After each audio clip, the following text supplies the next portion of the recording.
morning, boys and girls. This is Jean Ann.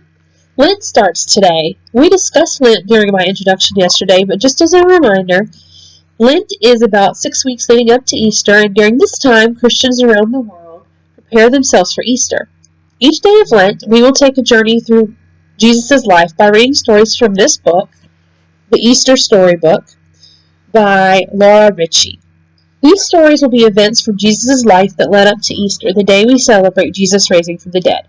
Now I want you to listen carefully to the story each day, as I will pose a few questions at the end of the story. Please discuss those questions with your parents, and we would love for them to share your answers in the comments.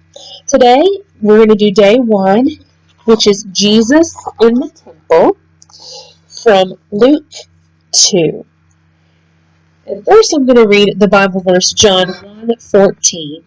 And the Word became flesh and dwelt among us, and we have seen his glory, glory as the only Son from the Father, full of grace and truth. And here's our story. Right from the start, Jesus was not like the other little Jewish boys. Angels filled the sky, and shepherds praised God when he was born in Bethlehem to a Jewish family, to a young woman, Mary, and her husband, Joseph. Later, wise men traveled to honor the new King of Kings. They all told the good news of the birth of the Messiah, the Savior sent by God to rescue his people. When Mary took her baby to the temple for the first time, a prophet of God named Simeon was there. Simeon held the baby in his arms and praised God.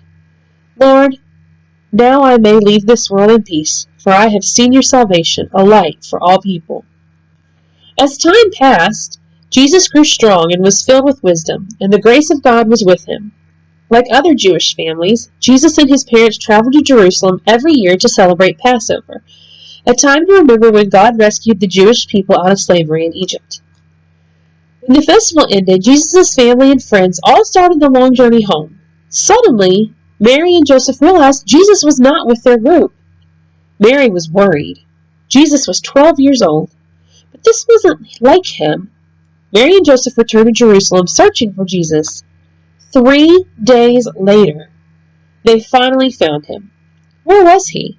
Sitting with the teachers in the temple, listening and asking questions and teaching. Everyone who heard Jesus was amazed at his wisdom and understanding.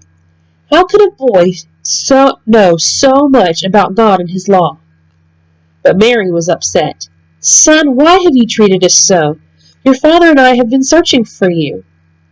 Jesus said, Why were you looking for me? Didn't you know that I would be here, in my Father's house? Then the boy, the Son of God, went with his family. It was time to leave the temple for now, but Jesus would be back. Now here are the questions for today. Why did Jesus know so much about God? And then the second question is, who was the Messiah? We would love for you to share your answers in the comments below, and I will see you again tomorrow.